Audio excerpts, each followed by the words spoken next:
밤이 깊어질수록 우리가 모르는 쪽에서 먼저 깨어나는 것들이 있습니다. 오늘 밤의 서사 기록 23에서는 전남 화순의 깊은 산중에서 실종된 일가가 남긴 초막 하나와 그 안에서 발견된 부적의 글자에 대한 실화를 들려드리겠습니다. 사람들은 그것을 절대로 혼자 읽지 말라고 했습니다. 그러나 누군가는 이미 읽어버렸습니다. 밤의 서사. 지금부터 이야기를 시작하겠습니다. 산에 어둠이 내릴 때가 가장 조용하다고들 합니다. 하지만 전남 화순의 그 산은 조용하지 않았습니다. 나는 그 사실을 어느 여름 저녁 우연히 알게 되었습니다. 주인공 정혜윤은 인근 읍내에서 작은 공방을 운영하던 사람입니다. 특별한 사건도 없었고 누구에게 원한을 가진 적도 없는 평범한 삶이었죠. 하지만 그해 여름 그는 뜻밖의 전화를 받습니다. 혜윤아, 삼촌이 거기 계셔? 전화를 건 사람은 그의 사촌 누나였습니다. 그녀의 목소리는 떨리고 있었죠. 아니, 무슨 일인데? 삼촌이 집을 나갔대. 아무 말도 없이. 혹시 너한테 간 줄 알고. 그 삼촌 정만수. 산을 좋아했고 혼자 다닌 걸 즐기는 성향이 있었습니다. 하지만 며칠째 연락이 되지 않았기에 가족들은 서둘러 실종 신고를 냈습니다. 혜윤은 그 전화를 끊고도 마음이 불안했습니다. 평소 같으면 그냥 또 산에 들렀겠지 하고 넘겼겠지만 이상하게 그날은 산이 스스로 삼촌을 감춘 듯한 기분이 들었습니다.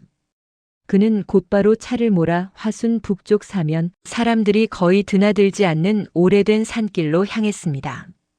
그 산길은 평소에도 적막했지만 그날은 숨소리조차 먹히는 느낌이었죠. 혜윤은 산 중턱에 멈춰 서서 주변을 둘러봤습니다. 삼촌이 자주 가던 길목이었고 늘 그랬듯 바람 한 줄기, 새 한 마리도 보이지 않았습니다. 그리고 그때 혜윤은 지금까지 보지 못했던 작은 초막 하나를 발견했습니다. 옛날 산객들이 비바람 피하려 지은 산막은 이 근처에도 몇 채가 있었지만 그건 생김새가 달랐습니다. 너무 깨끗하게, 너무 최근에 지은 듯한 상태였거든요. 문짝에는 손으로 그린 듯한 붉은 선 하나가 세로로 그어져 있었습니다. 그 선은 마치 문을 지탱하는 기둥처럼 딱 중간에 놓여 있었죠. 그리고 이상하게도 그 선은 처음 보는 붉은 흑빛을 내고 있었습니다. 마르면 탁해지거나 변색되기 마련인데 그 선은 마치 방금 칠한 것처럼 촉촉하고 선명했습니다. 혜윤은 문 앞까지 갔다가 섣불리 손을 대지 못했습니다. 삼촌 여기 있는 건가요? 하지만 대답은 돌아오지 않았습니다. 그는 문을 열지 않고 돌아서려 했습니다. 이유는 모릅니다. 마치 안쪽에서 귀를 대고 듣고 있는 듯한 느낌이 들었거든요. 그리고 그 순간 초막 뒤편에서 말발굽 끄는 소리가 났습니다. 산에는 말이 없습니다. 근처 농장에도 없습니다. 그런데도 그 소리는 아주 느리게 초막 주변을 한 바퀴 도는 것처럼 울렸습니다. 혜윤은 숨을 멈춘 채 뒤를 돌아봤습니다. 어둠과 나무만 보일 뿐 말도 사람도 없었습니다. 그런데 다시 이번에는 더 가까운 거리에서 철쓱 마치 누군가 땅바닥에 길게 그어지는 선을 긋는 듯한 저음의 마찰음이 들렸습니다. 혜윤은 초막을 다시 보았습니다. 문에 있던 붉은 선이 분명 조금 더 길어져 있었습니다. 눈을 비비고 다시 봐도 길어져 있었습니다. 그 순간 혜윤의 등골은 식어버렸습니다.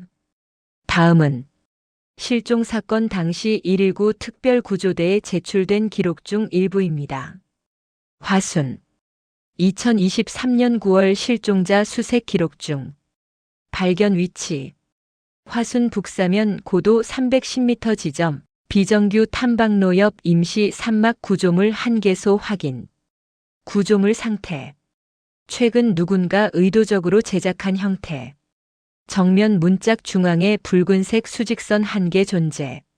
물감, 토혈, 흑색 등 특정 물질로 판단 어려움.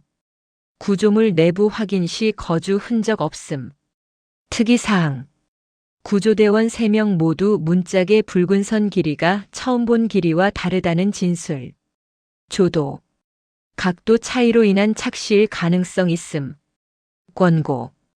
초막 철거 진행 예정 그러나 흔적 소실 우려로 미루어짐.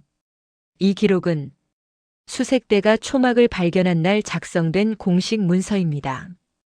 당시 구조대원들은 이 일지를 남긴 뒤 단 하루 만에 수색 구역을 2km 아래로 옮겼습니다. 누구도 초막 안을 끝까지 조사하려 하지 않았습니다. 해윤은 집으로 돌아온 뒤에도 초막의 모습이 머릿속에서 떠나지 않았습니다. 다음 날 아침 그는 삼촌을 찾기 위해 다시 산을 올랐습니다. 그런데 초막이 있었던 자리에 초막이 없었습니다.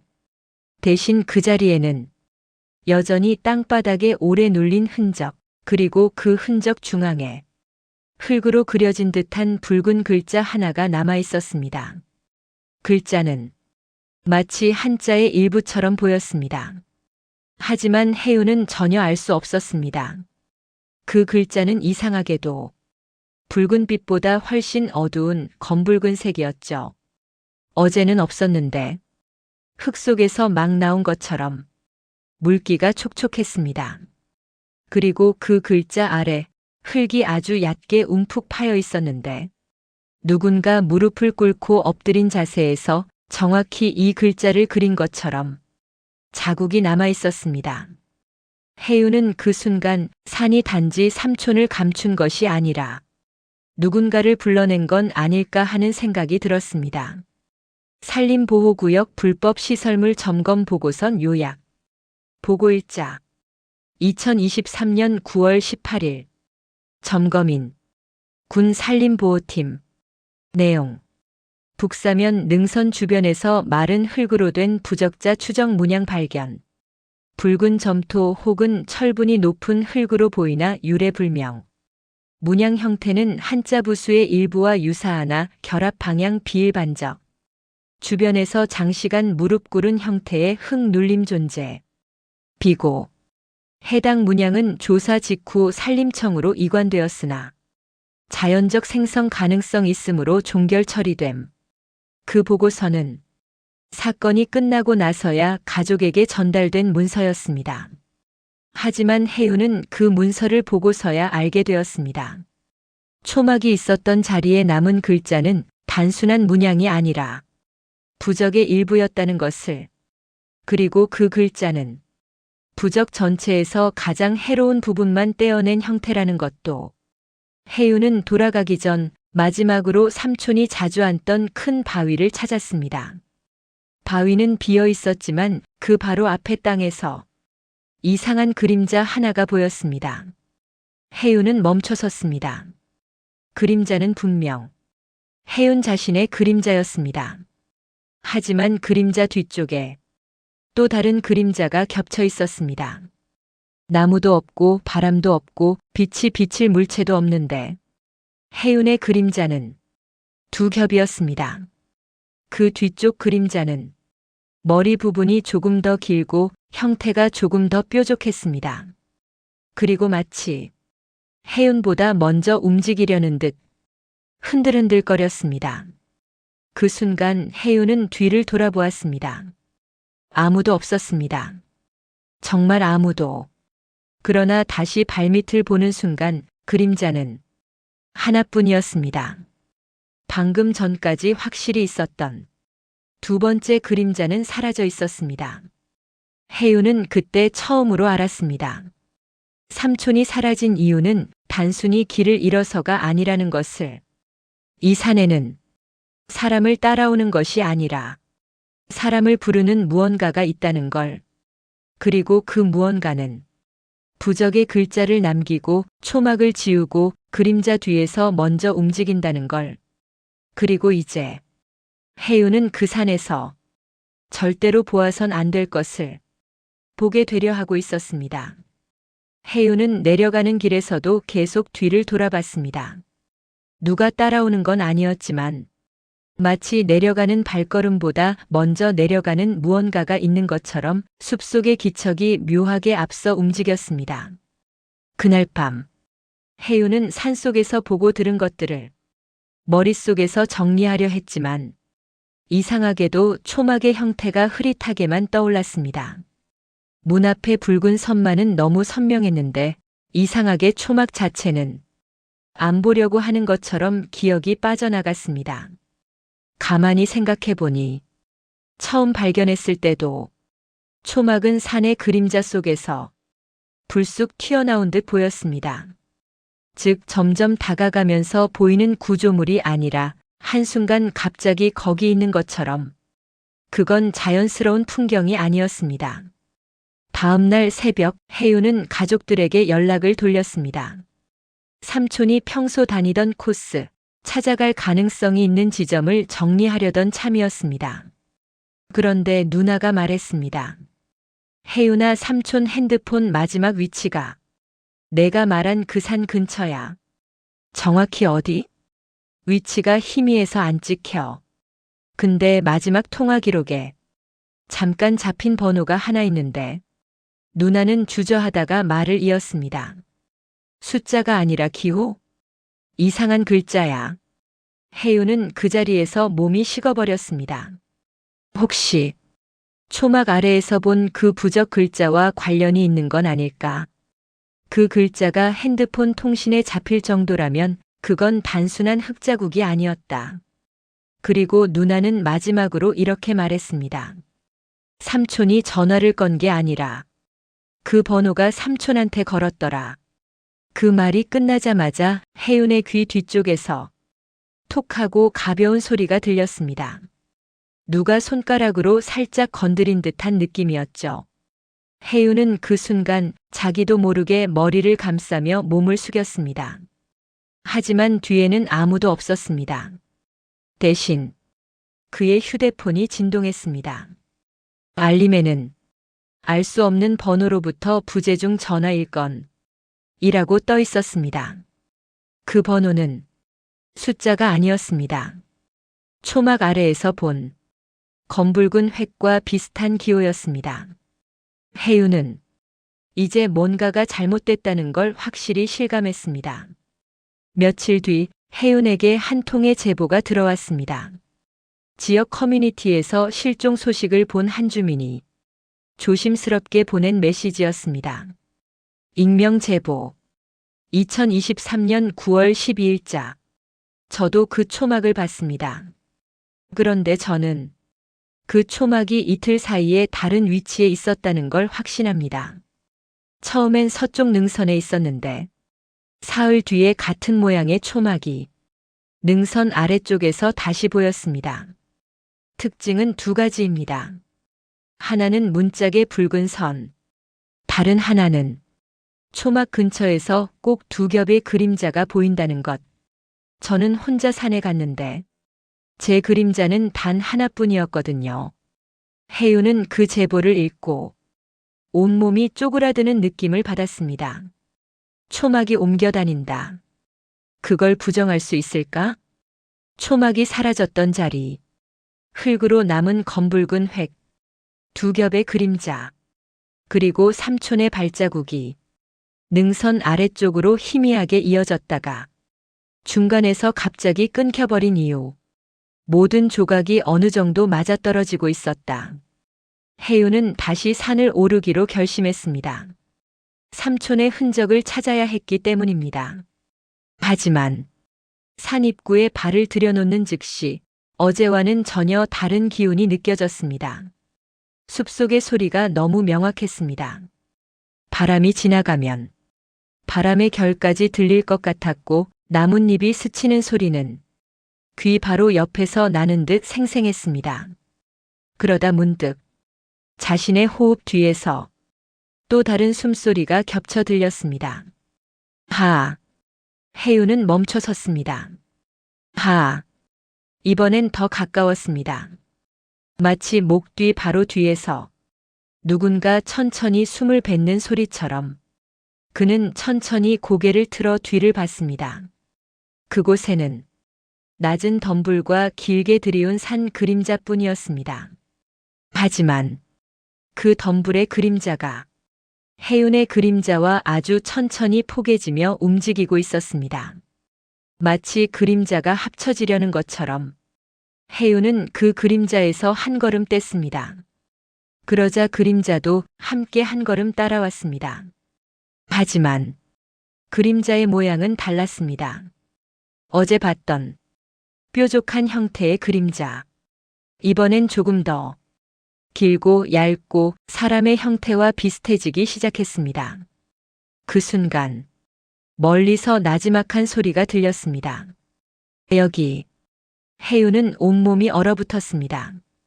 그 소리는 사람이 부르는 소리가 아니라 더듬거리는 숨소리와 함께 흙 속에서 울리는 것처럼 낮고 억눌린 음성이었습니다.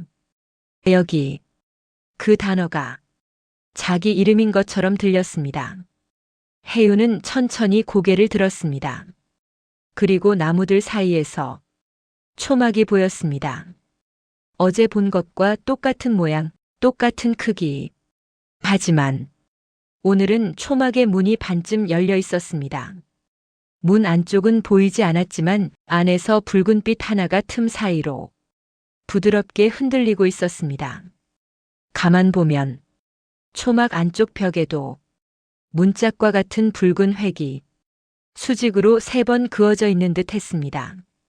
한 번이 아니고 3번. 그제야 해운은 깨달았습니다. 문짝 아래 흙바닥에 남아있던 검붉은 글자 한 획. 그건 부적의 일부가 떨어져 나온 것이 아니라 부적의 첫 번째 획이었습니다. 그리고 문 안쪽에 있는 3개의 붉은 선은 아직 완성되지 않은 남은 획이었다. 초막은 누군가를 기다리고 있었습니다. 마치 마지막 획을 그려줄 사람을 불러 모으듯이 해운은 이제 돌아갈 수 없었습니다. 그리고 이 모든 전조는 앞으로 다가올 더 큰 공포에 아주 가벼운 문턱에 불과했습니다. 해운은 초막의 문틈에서 새어나오던 붉은 빛을 본 순간 그 빛이 마치 자신을 기다리고 있던 것처럼 느껴졌습니다. 문은 반쯤 열린 채로 바람도 없는데 천천히 흔들렸습니다. 마치 안쪽에서 들어오라고 기울어지는 것처럼. 그러나 해운은 문턱을 넘지 않았습니다. 넘을 수 없었습니다. 발끝에서부터 등줄기까지 스멀스멀 누군가의 시선이 타고 올라왔기 때문입니다. 그 시선은 초막 안쪽에서 나오는 것이 아니라 땅 속에서 올라오는 것처럼 느껴졌습니다. 그날 해운은 그 자리에서 천천히, 아주 천천히 뒤를 돌아 산을 내려갔습니다. 그것이 마지막으로 정상적인 감각을 유지하던 순간이었습니다.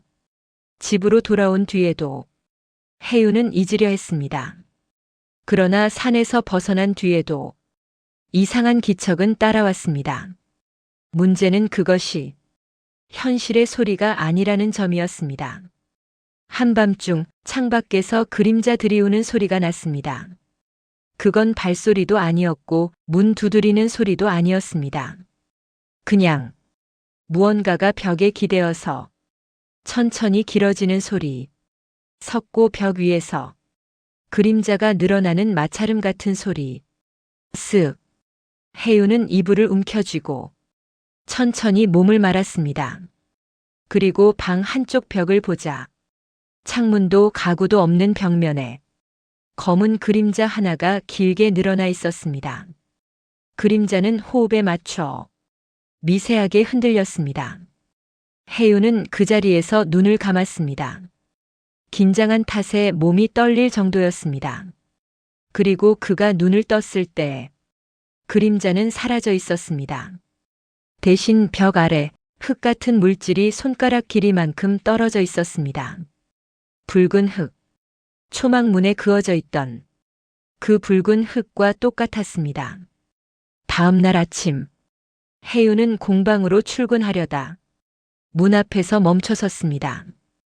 공방 문짝 아래쪽 손바닥만 한 크기의 붉은 흙선 하나가 밤새 생겨나 있었기 때문입니다.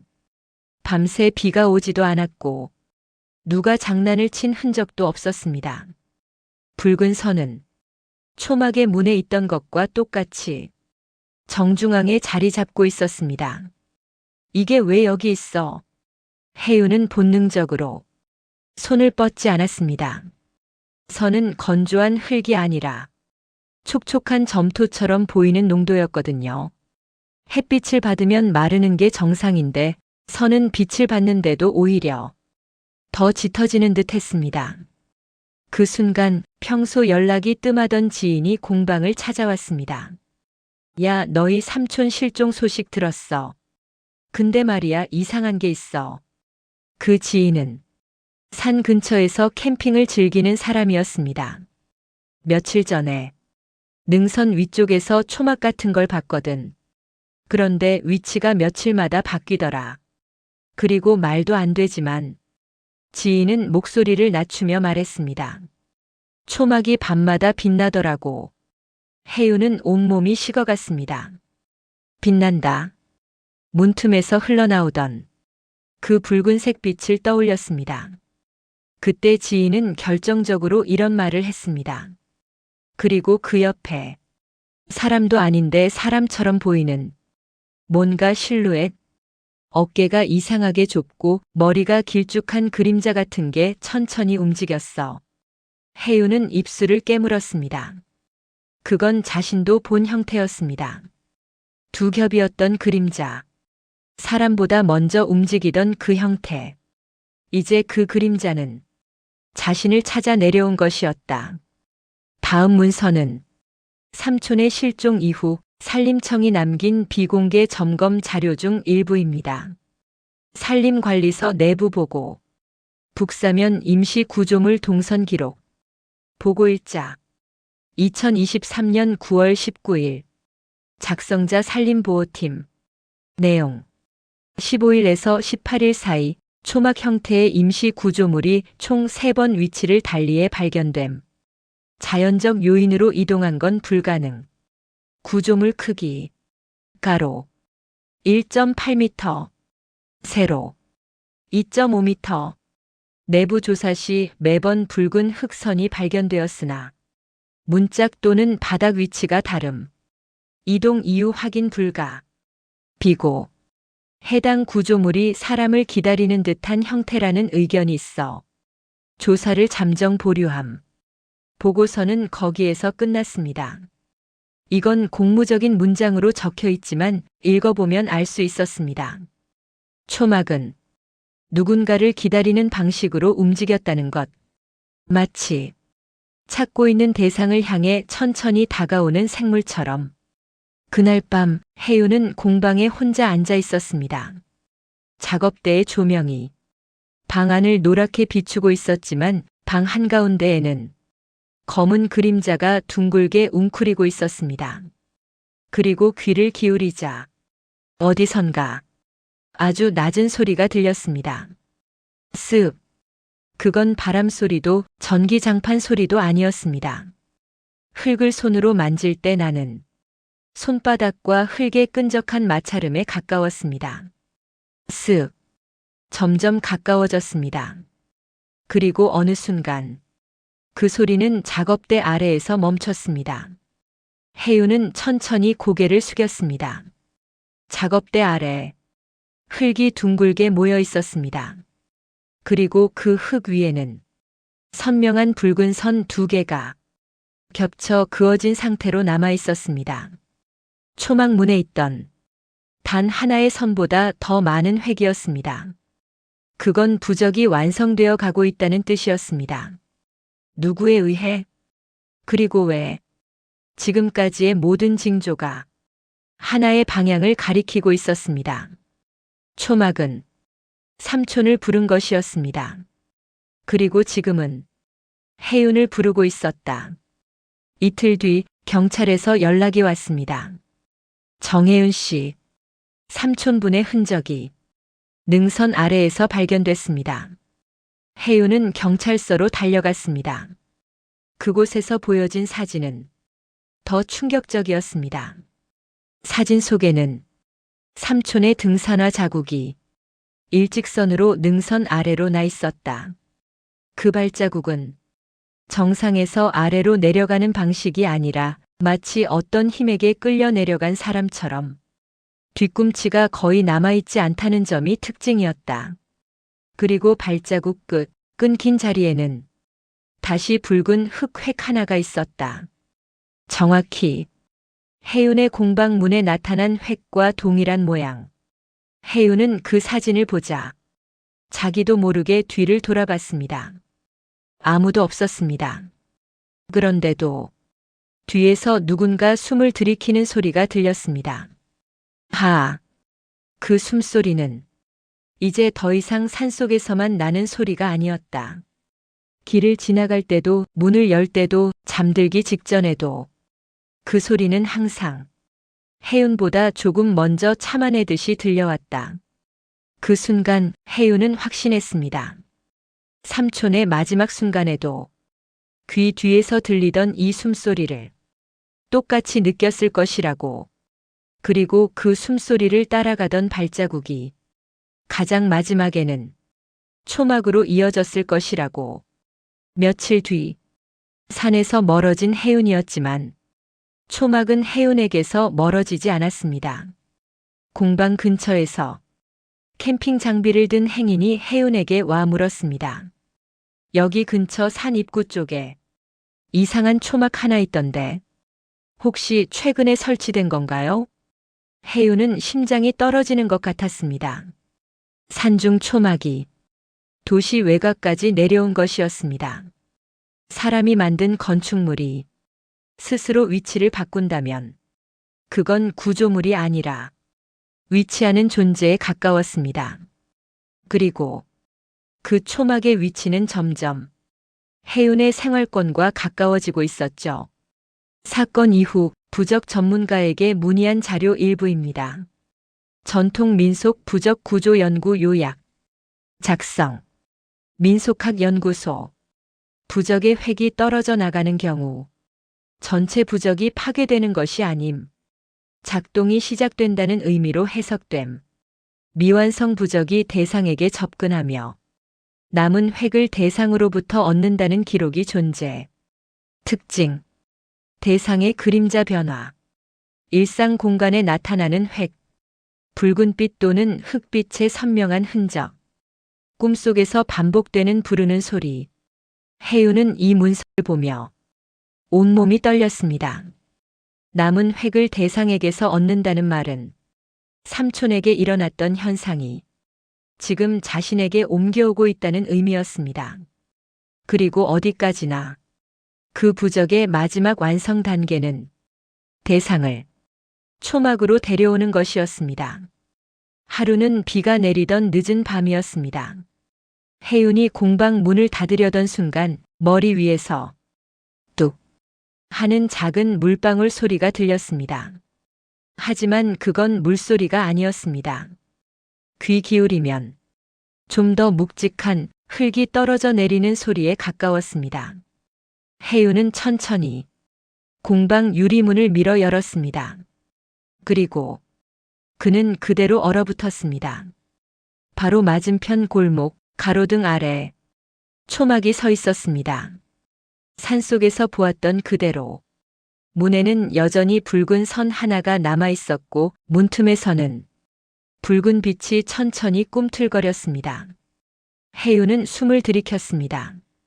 그리고 그 순간 초막의 문이 아무 소리 없이 더 크게 열렸습니다. 안쪽 벽에는 이미 2개의 붉은 획이 그어져 있었습니다. 부적은 거의 완성된 상태였습니다. 부적이 완성되는 순간 그 초막이 무엇을 원하는지는 더 이상 설명이 필요하지 않았습니다. 그리고 문틈에서 삼촌의 목소리가 들렸습니다. 해윤아. 그러나 그건 사람의 성대에서 나온 소리가 아니었습니다. 흙 속에서 울려나오는 소리였습니다. 초막이 골목 가로등 아래 서 있던 그 순간부터 해윤은 자신이 집에 도착했다는 감각을 잃었습니다. 이곳은 그의 동네였지만 동네 같지 않았습니다. 마치 누군가가 그의 삶을 얇게 베껴서 겉모습만 비슷하게 흉내내고 있는 공간처럼 초막은 그 중심에 서 있었습니다. 문틈에서 스며 나온 붉은 빛은 비오는 밤 공기 속에서 신기루처럼 흔들렸습니다. 빛이 아니라 누군가의 손짓처럼 느껴졌습니다. 혜윤아. 삼촌의 목소리를 닮았지만 삼촌이 아니었습니다. 목소리는 너무 느렸고 말끝이 흙에 조여 들리는 듯한 구조였습니다. 혜윤은 한 걸음 뒤로 물러섰습니다. 그러자 초막이 아주 미세하게 앞으로 기울었습니다. 건물이 기울었다기보다 살아있는 존재가 발을 내디디는 것처럼 혜윤은 숨을 들이켰습니다. 아, 가지 마라. 그 말은 그를 붙잡는 목소리가 아니라 마치 자기 입에서 나오는 것 같은 착각이 들었습니다. 그 순간 혜윤의 뒤편에서 작은 물방울이 떨어지는 소리가 났습니다. 또르륵. 혜윤은 머리를 천천히 돌렸습니다. 그의 뒤쪽 건물 벽을 따라 붉은 흙물이 한 줄 흐르고 있었습니다. 건물 벽으로 그런 게 생길 이유는 없었습니다. 그런데 붉은 흙물은 천천히 흘러내리며 건물 외벽에 획을 그어갔습니다. 첫 번째 획, 초막의 문, 공방의 문 아래, 산속 바위 옆. 이제 그 획이 그의 동네 건물 벽에까지 내려온 것입니다. 혜윤은 그 지점에서 두 가지를 깨달았습니다. 첫째, 초막은 움직이고 있었다. 둘째, 획은 그가 있는 곳까지 내려오고 있었다. 그리고 셋째, 부적은 거의 완성되었다. 혜윤이 공방으로 도망치듯 달려 들어갔을 때 그 앞집에서 늦게 귀가하던 이웃이 그를 불렀습니다. 혜윤 씨, 좀 이상한 거 봤어요. 혜윤은 멈춰섰습니다. 이웃의 얼굴은 겁에 질려 있었습니다. 아까 골목에 작은 집 같은 게 갑자기 생겼다가 비에 젖은 종이처럼 주르륵 하고 사라졌어요. 그 말만으로도 혜윤은 그게 무엇인지 알았습니다. 그러나 이웃은 이어서 더 충격적인 말을 했습니다. 그리고 그 집 옆에서 사람은 아닌데 사람 같은 머리가 너무 길고 그림자가 이상하게 물을 찾아다니듯 흐르더라고요. 혜윤의 심장이 철렁 내려앉았습니다. 초막의 움직임에는 촉촉한 흙이 항상 따라붙는다는 패턴이 있었습니다. 그리고 이웃은 마지막으로 이렇게 속삭였습니다. 그 그림자가 자꾸 당신 집 쪽을 보고 있었어요. 그 말 한마디는 천둥처럼 울렸습니다. 새벽이 되어서야 혜윤은 겨우 정신을 추스르고 집으로 향했습니다. 그가 살던 원룸은 조용했고 문 앞에선 아무 기척도 들리지 않았습니다.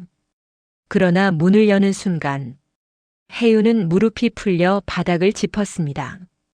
그의 방 안 침대 앞 바닥에 붉은 흙으로 그어진 세 번째 획이 정확히 세로로 그려져 있었습니다. 하나도 아니고 둘도 아니고 셋. 초막 안쪽 벽에서 보았던 부적 미완성의 세 획과 같은 구조였습니다. 혜윤은 숨을 삼켰습니다. 이제 남은 것은 단 하나의 획뿐이라는 사실을 깨달았습니다. 그리고 그 순간 그의 등 뒤에서 바람이 불었습니다. 문은 닫혀 있었지만 분명 누군가 지나가는 바람이었습니다. 그 바람은 발끝을 스치고 무릎을 지나 가슴까지 올라와 숨을 훑어갔습니다. 그리고 귓가에 낮고 축축한 목소리가 들렸습니다. 마지막. 혜윤은 그 소리가 무엇을 의미하는지 완벽히 이해했습니다. 부적의 마지막 획. 마지막은 그를 초막으로 데려가는 단계였습니다. 다음은 사건 뒤 한 민간 연구자가 정리한 자료입니다. 민간 민속신앙 잔재 조사 기록. 부적이 흙으로 완성되는 경우의 공통점. 대상의 생활권에 반복적으로 획이 나타남. 세 번째 획이 나타난 뒤 초막 혹은 임시구조물 형태의 부름의 장소가 생성됨. 마지막 획은 대상이 스스로 그 장소로 들어감으로써 이루어짐. 들어가는 순간 대상의 그림자는 초막 내부에 먼저 들어간다는 증언 사례 존재.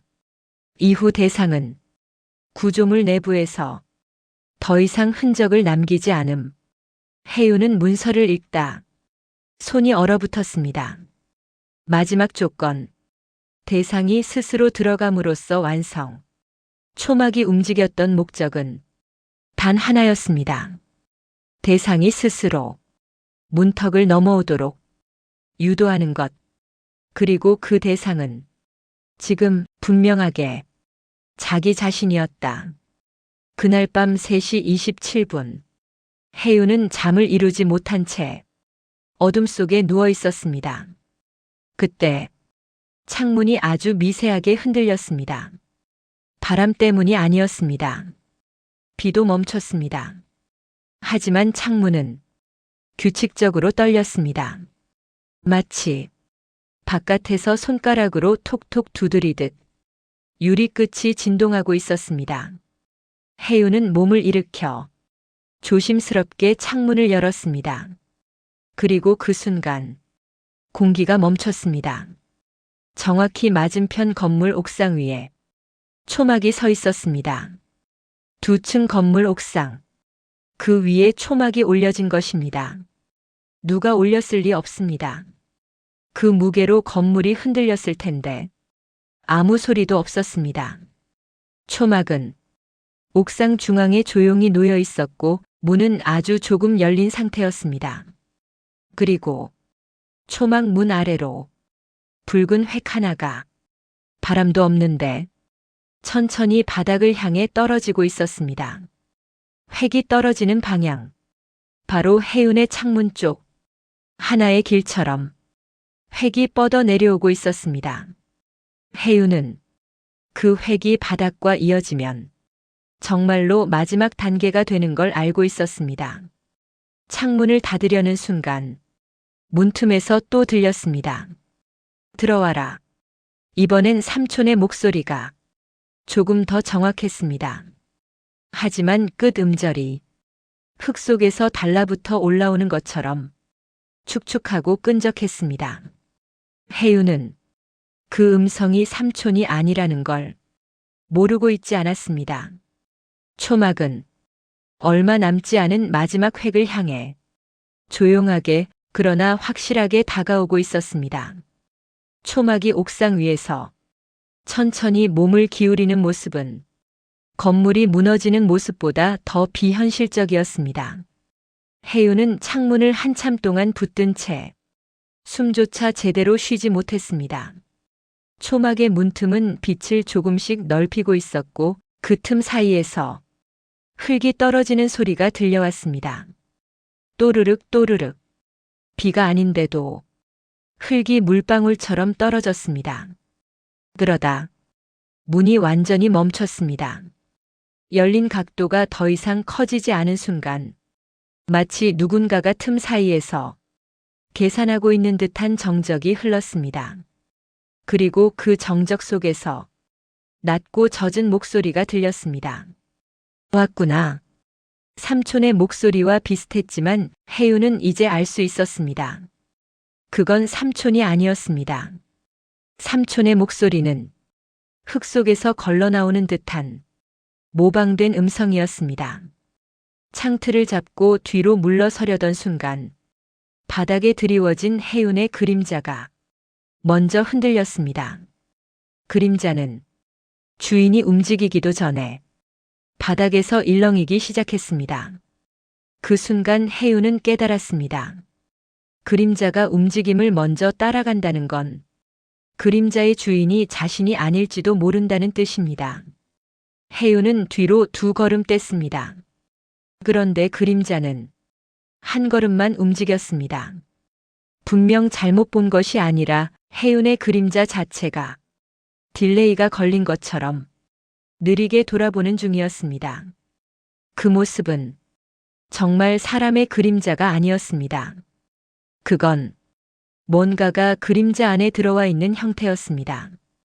그림자의 어깨는 점점 좁아지고 머리 부분은 길어져 갔습니다. 마치 초막 근처에서 보았던 그 그림자와 형태가 닮아갔습니다. 초막이 그의 그림자를 통해 문턱을 넘고 있는 것처럼 사건 이후 확보된 자료 중 특히 해운이 소름 돋을 정도로 일치하는 기록이 있었습니다. 민속 묘단 기록 요약, 그림자 침잠 현상, 내용, 특정 부적의 미완성 상태에서 대상 주변의 그림자가 주인보다 먼저 반응하는 현상 존재, 그림자가 변형될수록 대상은 부적의 동기화되는 것으로 간주됨, 마지막 단계에 가까워지면 그림자는 주인의 형태가 아닌 초막 또는 부적의 형상에 가까워진다.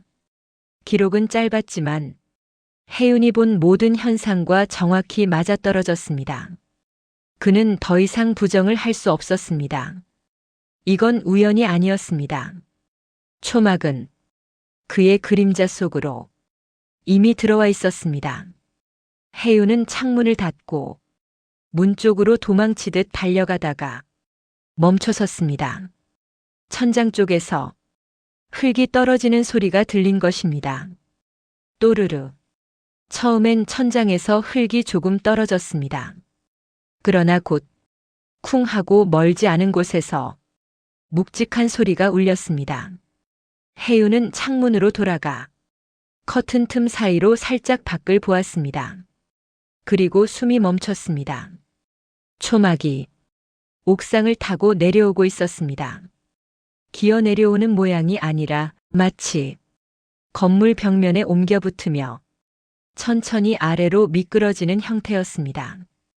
초막 아래쪽에서 붉은 흙의 긴 줄기가 벽면을 따라 이어졌습니다. 그건 부적의 네 번째 획이었습니다. 마지막 획. 초막은 그 획을 완성시키며 해운의 창문 높이까지 내려오고 있었습니다.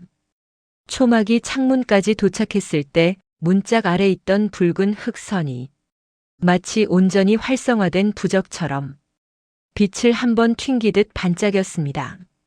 그리고 그 순간 해운의 그림자는 바닥에서 천천히 일어나기 시작했습니다.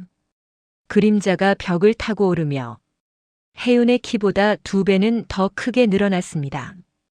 해운은 뒷걸음질을 쳤지만 그림자는 이미 초막 쪽으로 기울어진 상태였습니다. 그 모습은 그림자가 문으로 먼저 들어가려는 것처럼 보였습니다. 그때 초막 문이 완전히 열렸습니다. 안쪽은 아무것도 보이지 않았습니다. 빛도 구조물도 경계도 없었습니다. 그저 어둡고 깊은 흙속 같은 공간이 문 안에 그대로 퍼져 있었습니다. 그리고 그 공간 가장 깊은 곳에서 삼촌의 목소리가 들렸습니다. 해운아, 여기 있어. 그 목소리는 계곡 깊숙한 진흙밭에서 거품이 올라오는 것처럼 뭉개진 음질이었습니다. 해운의 무릎이 흔들렸습니다. 그는 삼촌의 목소리가 아니라는 걸 이제 확신했습니다. 그건 초막이 삼킨 사람의 목소리를 흉내내는 소리였습니다. 문은 더 이상 흔들리지 않았습니다. 대신 초막 내부에서 어떤 실루엣이 천천히 드러나기 시작했습니다. 처음엔 흙에서 올라오는 사람 형체처럼 보였습니다. 그러나 자세히 보자 그 형체는 사람이 아니었습니다. 어깨가 말도 안 되게 좁았습니다. 허리는 길고 목은 비정상적으로 길쭉하게 꺾여 있었습니다. 그 실루엣은 사람이라기보다 그림자만 남은 존재에 가까웠습니다. 그 존재가 문틈으로 천천히 다가오자 해운의 그림자는 마치 주인을 버리고 그 존재에게 끌려가듯 앞으로 밀려나갔습니다. 그림자는 바닥에서 벌레처럼 꿈틀거리며 초막 문턱을 먼저 넘어갔습니다. 해운은 비명을 삼켰습니다.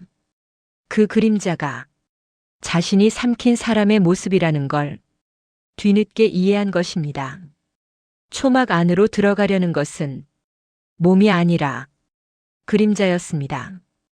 이 시점에서 사건 당시 확보된 또 다른 민속 기록이 떠올랐습니다.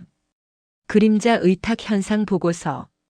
부적이 대상과 완전히 연결되기 직전 대상의 그림자는 진짜 주인의 형태가 아닌 존재의 형태로 변형되며 주인보다 먼저 길어지고 들어간다. 이는 그림자가 이미 다른 주인을 갖게 되었음을 의미한다. 그 존재, 초막 안에 있던 실루엣은 그림자의 새로운 주인이었습니다. 그리고 해운의 그림자는 그 주인에게 기울고 있었죠. 이제 해운은 그림자를 되찾을 수 없었습니다. 초막의 문턱, 그 너머에서 그 존재가 손을 뻗기 시작했습니다. 손은 사람의 손이 아니었습니다. 길고 마른 데다가 손가락이 4개뿐이었습니다. 그 손이 바닥을 짚고 끈적한 흙 소리를 내며 문틈 밖으로 나왔습니다. 그리고 그 손이 바닥에서 해운의 그림자를 붙잡았습니다.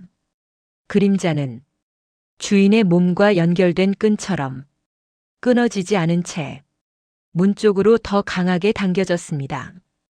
그때 초막 안에서 또렷한 음성이 울렸습니다. 마지막 획.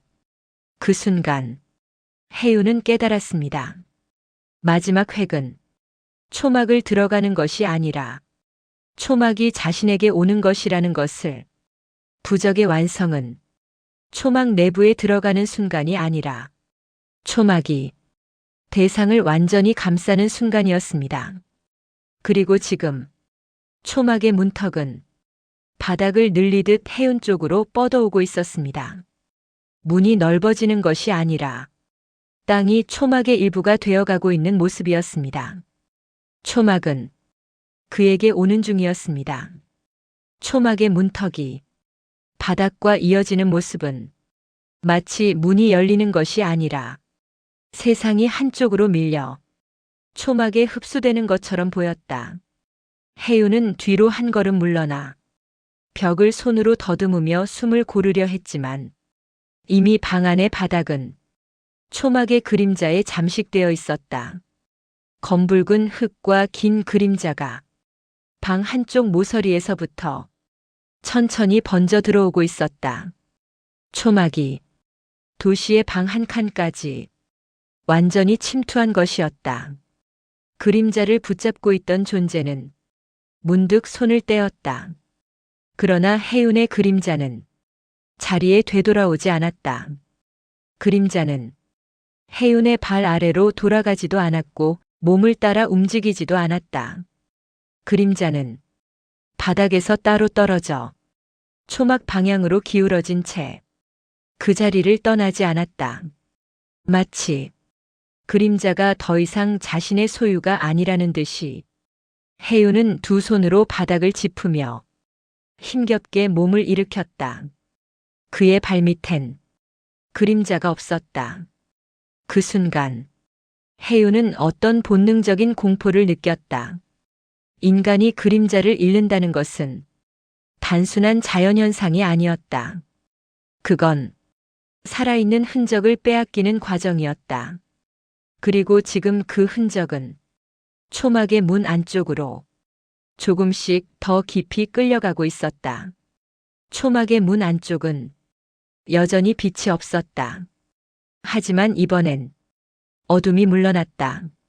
아니, 물러나는 것처럼 보일 만큼 어두운 공간의 형태가 안으로 더 깊이 열리고 있었다. 초막의 내부는 좁은 목재 공간이 아니라 산 아래쪽으로 길게 이어지는 도랑 같은 어둠의 통로였다. 벽도 없고 경계도 없었다. 단지 흙냄새만 진하게 올라올 뿐이었다. 그리고 그 깊은 곳에서 한 줄의 낮은 소리가 흘러왔다. 돌아와라. 삼촌의 목소리였다. 하지만 이젠 더 분명히 알 수 있었다. 그건 삼촌이 한 말이 아니라 삼촌의 음성을 통해 초막이 말하고 있는 것이었다. 혜윤아, 길 잃었다. 그 음성이 들린 순간 초막 내부의 어둠에서 사람의 형체 같은 것이 흔들렸다. 삼촌은 아니었다. 하지만 삼촌의 모습 일부가 그 어둠 속에서 뒤섞여 있는 것처럼 보였다. 그건 삼촌의 모습을 베껴 만든 흙의 그림자 조각이었다. 사건 뒤 혜윤이 빠져나온 후 확보된 민속신앙연구원의 기록 중 일부이다. 탈영훈 구조물 연구 보고서 중 회귀의 장막 설명. 대상이 그림자와 분리된 후 구조물은 회귀의 장막을 형성함. 장막은 대상에 가장 오래 머물렀던 장소 또는 돌아갈 가능성이 높은 공간을 흙과 그림자의 형태로 재현한다. 이 장막은 대상이 스스로 들어오도록 기억 인물 목소리를 모방해 유도함. 장막 안에 들어간 대상은 더 이상 원래 장소로 돌아오지 않음. 기록은 거기서 끝났지만 뜻은 명확했다. 초막 내부에서 보였던 삼촌의 형체는 삼촌이 아니라 초막이 만들어낸 귀환의 미끼였다. 그리고 지금 그 장막이 혜윤의 주변 기억까지 흙으로 짜맞추기 시작하고 있었다. 초막의 문이 천천히 닫힐 때쯤 방 안의 바닥에 흙 한 줌이 남아 있었다. 혜윤은 그것을 보고 숨을 멈추었다. 그 흙 사이에 작은 조각 하나가 있었다. 시계줄이었다. 혜윤이 초등학생 때 삼촌이 선물해준 낡은 손목 시계줄. 잃어버린 지 15년은 넘은 물건이었다. 그 시계줄의 금속은 이미 벗겨졌고 오래된 먼지가 잔뜩 쌓여 있었지만 틀림없이 그가 어릴 때 삼촌에게 받았던 그 시계줄이었다. 초막은 그의 기억까지 알고 있었다. 그 순간 혜윤의 등골이 차갑게 식었다. 초막은 삼촌을 빙의한 것이 아니라 삼촌을 통해 자신을 이해하고 있었다. 삼촌이 가졌던 기억, 삼촌이 말했던 이야기, 삼촌이 남긴 감정들을 출구 없이 흙으로 재현하는 방식으로 그를 불러내고 있었던 것이다. 혜윤은 기절하듯 쓰러졌다가 얼마 후 눈을 떴다. 방 안은 조용했다. 붉은 흙도 초막의 그림자도 어느 순간부터 사라져 있었다. 초막이 다시 산으로 돌아간 것인지 다른 곳으로 이동한 것인지 확인할 길은 없었다. 문틈을 열어보자 평범한 도시의 밤 공기만 방 안으로 스며들어왔다. 그러나 한 가지가 정상으로 돌아오지 않았다. 혜윤의 그림자였다. 그림자는 혜윤의 발밑으로 돌아오긴 했지만 정상적인 형태가 아니었다. 그림자는 그의 발 모양을 따라 서 있는 듯 보였지만 머리 부분은 조금 더 길게 뻗어 있었다. 그리고 중요한 건 혜윤이 눈을 깜빡일 때마다 그림자의 어깨와 목선이 간헐적으로 흔들리며 잠시 다른 사람의 윤곽처럼 변했다. 혜윤은 숨을 삼켰다. 초막은 사라졌지만 그림자는 어제와 같지 않았다. 그로 인해 혜윤은 하나의 사실을 뒤늦게 깨달았다. 초막은 그에게 오려고 한 것이 아니라 그림자를 데려가려 했던 것이다. 그리고 그림자는 완전히 사라지지는 않았지만 완전히 남은 것도 아니었다. 무언가의 흔적이 아직 그림자 속에 겹쳐 남아 있었다. 다음 날 아침 혜윤은 햇빛이 비치는 창가에 서서 자신의 그림자를 보고 또 보았다. 그림자는 움직이긴 했지만 혜윤보다 0.1초 정도 늦게 반응했다. 마치 무거운 것을 끌고 움직이는 사람처럼. 그리고 해가 완전히 떠오르면 또렷해져야 할 텐데도 그림자는 아주 미세하게 흔들리며 목 뒤가 길게 드리워져 있었다. 혜윤은 그 형태가 무엇인지 말할 수 있었다. 그건 초막 안에서 보았던 그 길쭉한 목과 좁은 어깨를 가진 존재의 윤곽이었다. 그 존재는 완전히 떠난 것이 아니었다. 그림자 속에서 아직 움직이고 있었다. 집안에서 아무 소리도 나지 않는 밤이었다. 그러나 벽지 아래쪽에서는 조용히 흙이 말라가는 소리가 들렸다. 그리고 그림자는 새벽이 되자 서서히 방향을 틀어 창문이 아닌 문 쪽을 바라보았다. 마치 문 밖 어두운 복도에서 누군가를 기다리듯이. 혜윤은 그 그림자가 무엇을 기다리는지 본능적으로 알고 있었다. 초막이 다시 찾아오는 것이 아니라 이번에는 그림자가 먼저 가려고 한다는 것.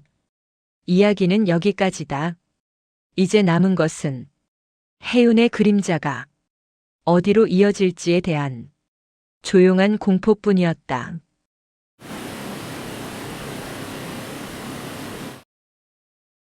때때로 어둠은 사라지는 게 아니라 형태만 바꿔 머무릅니다.